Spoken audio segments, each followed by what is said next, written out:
The exact moment you open your eyes in the morning, a biological timer basically starts ticking inside your brain. Yeah, literally. And your bloodstream, too. Right. And we generally just accept this idea that growing older automatically means feeling older, like, waking up with stiff joints, a foggy brain, low energy. Right. People think it's just the unavoidable tax of adding another year to your life. Exactly. But according to the medical research we are diving into today, that assumption is just fundamentally flawed. It really is. What you do in the first 60 minutes after waking up doesn't just dictate your mood. It literally determines whether your body enters a state of cellular repair for the rest of the day, or whether you actively accelerate the rate at which your cells age. Which is wild. And that biological timer is not a metaphor. It is a very real, quantifiable cascade of hormones and neurotransmitters. Wow. Yeah, I mean, millions of adults over the age of 70 experience that morning fatigue. And what we are looking at today completely challenges the inevitability of it. Because it's not inevitable. Not at all. Yeah. The core premise from our source material, this is an excerpt from 8 Vital Morning Rituals for Longevity After 70, is that the physical sensation of feeling older is not always a direct result of cellular aging. So what is it then? Well, very often it is just the result of metabolic and neurological mismanagement during that crucial first hour. People make these simple mistakes not out of carelessness, but just because no one taught them differently. And that brings us to the mission for today's deep dive. We are going to unpack the exact biological mechanisms behind why medical experts now believe this 60-minute window is the most important hour of your entire day. Right, we're moving way past generic advice here. Totally. We want to understand the how and the why behind the way our bodies transition from a state of sleep to a state of wakefulness. Because if you get this transition wrong, you are essentially signaling to your body that it is under attack. Yeah, the stakes for those first 60 minutes really cannot be overstated. We are talking about a brief window that dictates your baseline energy, your heart stroke volume, your brain function. Muscle elasticity, memory retention, all of it. Exactly. And what is so striking about the research is that people are unknowingly speeding up their own aging process through these seemingly harmless routines. Okay, let's unpack this. Because while the source material specifically focuses on adults over 70, what we're really looking at here is a masterclass in morning optimization for you, the listener. Right, regardless of your age. Right, because the biology of waking up is universal. So, I want to drive right into the very first input we give our central nervous system the exact second our eyes open. Oh, I know where this is going. Yeah. For the vast majority of people, that input is a glowing digital screen, reaching for the phone before your feet even hit the floor. It is the single most disruptive cognitive input you can introduce to a waking brain. Which is crazy because everyone does it. Everyone does it. But let's look at the mechanism. When you are asleep, your brain operates primarily in delta and theta wave states. Those are the slow restorative frequencies, right? Exactly. As you wake up naturally, your brain is supposed to transition smoothly into alpha waves, which is a state of relaxed alertness, and then eventually into beta waves, the fast active frequency for problem solving. Okay. But when you immediately open a phone, read messages, or process the morning news, you are violently forcing your brain to skip the alpha stage entirely. So it's basically like letting a marching band into your bedroom while you're still asleep. That is a perfect way to describe it. But let me push back on that a bit, because I know the counter argument here. If the screen is emitting bright light and the information is forcing my brain to rapidly process new data, isn't that technically waking me up? I mean, it feels that way, sure. Right. If the goal is to shake off the sleep inertia, why is that specific type of digital stimulation actually detrimental? What's fascinating here is the profound difference between natural cognitive arousal and artificial stress stimulation. Okay, explain that. So you have a biological mechanism called the cortisol awakening response. When you wake up, your adrenal glands naturally release a healthy surge of cortisol to get your blood pumping and your body moving. A gentle curve. Right, it's necessary. Yeah. But when you flood a brain that is still half asleep with rapid fire data or social demands, you cause that natural cortisol curve to aggressively spike. You are triggering a low-grade fight or flight response. Oh, wow. So it's essentially like trying to run a highly demanding software program while your computer is still in the middle of booting up. Yes, the system just overheats. You are literally dumping stress hormones into your bloodstream before you've even had breakfast. Precisely. And that cortisol spike elevates your heart rate and increases blood pressure artificially. Over time, starting every single day in a state of reactive stress contributes to chronic inflammation. Which is a massive driver of cellular aging. Exactly. The alternative the source provides is deceptively simple. Just allow the brain's natural wave progression to happen. Open the curtains. Yeah, open the curtains, take 3 slow breaths, and just notice the sunlight. Sometimes the healthiest morning begins in total silence. That makes profound biological sense. You just have to let the software boot up naturally. Exactly. But that cognitive environment is really just one half of the immediate ingestion equation. The other half is purely physical. And this is where the source dives into the state of our bodies after 8 hours of sleep. This is a big one. Yeah, because a lot of people treat their morning coffee as their primary source of hydration. They wake up, they feel groggy, and they go straight for the caffeine. And physiologically, that is a significant misstep. Let's look at what your body has been doing overnight. Fasting, basically. Right. Fasting, processing waste, and exhaling water vapor for 6 to 8 hours. So you wake up in a verifiable state of mild dehydration. That makes sense. And when you're dehydrated, your blood volume actually decreases. This means your blood becomes slightly more viscous or thicker. Wait, thicker blood? Yeah.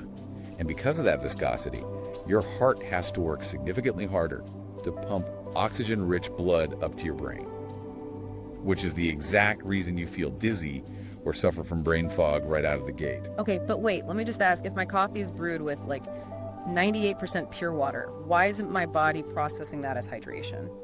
What is the actual chemical difference that makes the source so strict about needing a glass of plain water first? It comes down to gastric emptying and receptor signaling. Okay. When you introduce pure water into an empty stomach, it passes through the gastric lining almost immediately. It rapidly enters the bloodstream to restore that lost blood volume. So it thins the blood back out right away. Exactly, and it triggers a peristaltic wave, basically signaling your digestive tract and internal organs to wake up. And coffee doesn't do that? Well, coffee contains complex compounds and caffeine. So while it does contain water, the caffeine acts as a mild diuretic and an adenosine receptor blocker. It stimulates the nervous system, but does not provide that immediate, unimpeded cellular hydration. Got it. So the pure water is the primer. It restores the blood volume so the heart doesn't have to strain, which immediately clears up the brain fog. Exactly. Just one small habit makes an incredible difference. Okay, so once we have lowered that blood viscosity and allowed the brain to naturally boot up, we have to look at how we generate sustainable physical energy. Right, moving into the energy equation. Exactly. And the source points out that many people wake up, sit at the breakfast table, sit down to watch the news, and suddenly an hour has passed in total immobility. Which is devastating for your musculoskeletal system. Devastating, really. Yeah, because as we age, the connective tissue around our muscles, the fascia, tends to lose its elasticity. Overnight, while you are perfectly still, the hyaluronic acid molecules within that fascia actually bind together. Oh, making the tissue thicker. Thicker and stiffer. That is the physical stiffness you feel when you first try to move. If you move straight from a lying position to a seated position for another hour, you are allowing that stiffness to set in for the rest of the day. Okay, but the source specifically recommends just 5 to 10 minutes of gentle stretching or a slow walk around the home. Right. Realistically, though, can such a tiny amount of stretching really make a tangible difference compared to a full workout? Like, if I'm not elevating my heart rate, what biological benefit am I actually getting? The benefit happens at a cellular level. Yeah. The goal of those first 60 minutes is not cardiovascular exhaustion, it's metabolic activation. Activation, not exhaustion. Exactly. There is a quote from the text that perfectly captures this: motion creates energy. I love that. Right. When you engage in even 5 minutes of gentle movement, 2 vital things happen. First, the mechanical friction of moving your limbs actually heats up and lubricates that stiff fascia, literally melting the stiffness away. Oh, wow. And the second thing? Second, muscular contraction signals your mitochondria, the powerhouses of your cells, to start producing ATP, or cellular energy. Let me make sure I'm grasping the magnitude of that. Motion creates energy. The energy production doesn't happen automatically just because the sun came up. No, it doesn't. The mitochondria remain dormant until the physical demand of muscle contraction forces them to wake up. So by sitting still, you're effectively telling your cells to stay asleep. Exactly. You are withholding the mechanical signal your body needs. And once you do trigger that energy production through movement, your body instantly demands fuel to sustain it. Which brings us directly to breakfast. Yes, the metabolic crisis occurring on millions of breakfast plates. People are trying to fuel this newly awakened system with hidden sugars. And this is where the marketing of healthy morning foods really does a disservice. We aren't just talking about a bowl of neon-colored cereal. No, it's way more subtle than that. We're talking about the glycemic load hidden in flavored yogurts, instant oatmeals, pastries, even fruit juices. The metabolic cascade caused by these foods is fascinating and deeply disruptive. Right. When you consume a heavy load of simple carbohydrates and hidden sugars first thing in the morning, your digestive system breaks them down rapidly, flooding your bloodstream with glucose. And the body freaks out. Pretty much. Your pancreas detects this massive spike and aggressively secretes insulin to shuttle that glucose out of your blood and into your cells. Here's where it gets really interesting. Because the pancreas essentially overreacts, right? Yeah, it does. It's like putting rocket fuel in a lawnmower. It revs up crazy fast and then immediately burns out. You aren't just giving the system fuel, you are choking the combustion process. That is an excellent way to visualize it. The pancreas releases so much insulin to deal with the sugar spike that it actually drives your blood glucose levels down below your normal baseline. The dreaded crash. Exactly. That valley is known as a postprandial crash. Your brain suddenly senses a deficit. This triggers a biological alarm that manifests as profound fatigue, hunger, and an immediate craving for more sugar. Or more coffee. Right. You spend the rest of the day riding a metabolic roller coaster, which is incredibly taxing on your cellular longevity. So when people feel exhausted at 10:30 a.m. and assume it's just because they are getting older, it's actually their body reeling from a massive insulin crash. So what is the metabolic alternative that the source is advocating for? The source leans heavily into protein-rich foods. Eggs, plain Greek yogurt, oatmeal with nuts. Stuff that takes longer to break down. Precisely. Protein provides a slow, sustained release of amino acids into the bloodstream. By choosing protein, you maintain a flat, stable blood glucose curve, which keeps you energized much longer.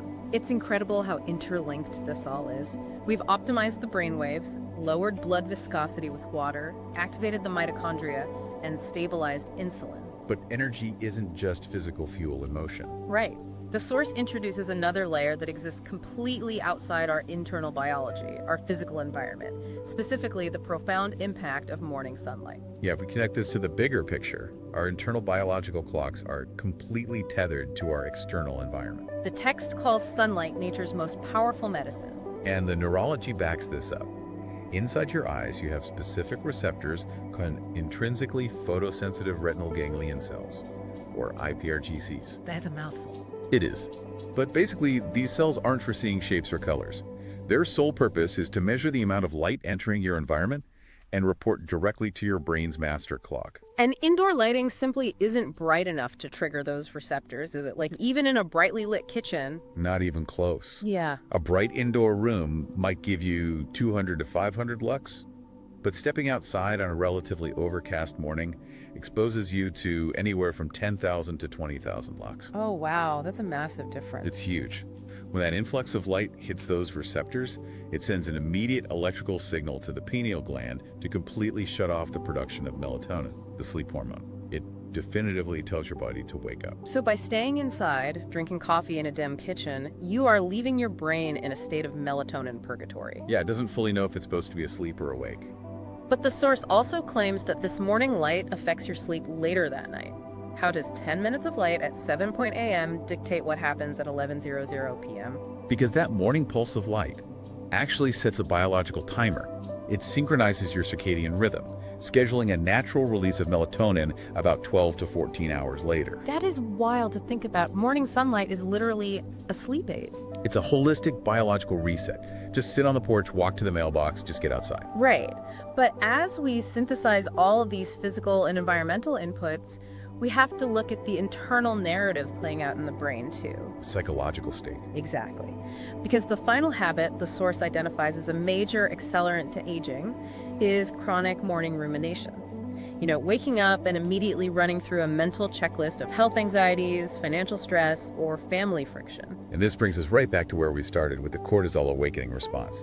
Only this time, the stress isn't coming from a digital screen. It is being generated entirely internally. Just by thinking. Yes. When you wake up and immediately worry about the future, you activate the amygdala, the fear center of the brain.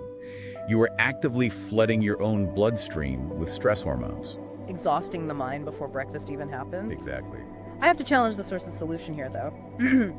The text advocates for starting the day with the conscious practice of gratitude, like literally asking, what is one thing I am thankful for today? Right, like your morning coffee or a beautiful sunrise. Yeah, but realistically, if someone is dealing with very real health or financial issues, doesn't forced gratitude feel a bit like toxic positivity? Yeah. Doesn't the brain know it's being tricked? It is a critical distinction, and the source navigates it brilliantly. The text explicitly states, gratitude doesn't change your past, but it completely changes how you experience today. So it's not about ignoring reality? No, it's not delusion. It is a neurological tactic. When you consciously identify a point of gratitude, you force blood flow away from the reactive amygdala and into the prefrontal cortex, the logical, problem-solving area of your brain. Oh, I see. So you are physiologically upgrading the equipment you use to handle the problem. You are anchoring your nervous system so it doesn't spiral. Exactly. You are protecting your morning energy reserves. You need that cognitive energy to actually face those very real problems. If you drain your battery with anxiety in the first hour, you have nothing left. So what does this all mean? If we step back and look at the whole picture, the first 60 minutes of your day are fundamentally a choice. They absolutely are. By replacing the habits that shock the system, the immediate digital scrolling, the dehydration, the prolonged sitting, the sugars, the darkness, and the worry. Right, replacing all of that. Yeah, replacing them with cognitive silence, pure water, movement, sustained protein, sunlight, and gratitude. You take control of your day. You are literally engineering a state of cellular healing. Exactly. And while our source material targets adults over 70, these are the foundational principles for human vitality for you at any stage of life. It is a profoundly powerful framework. The source definitively proves how crucial those first 60 minutes are for setting your trajectory. But synthesizing all this data raises a really important question for you to explore on your own. Well, if the first 60 minutes of the morning are truly this vital, can you ever truly master them if you haven't taken a hard look at the last 60 minutes of your night before bed? Oof. That is exactly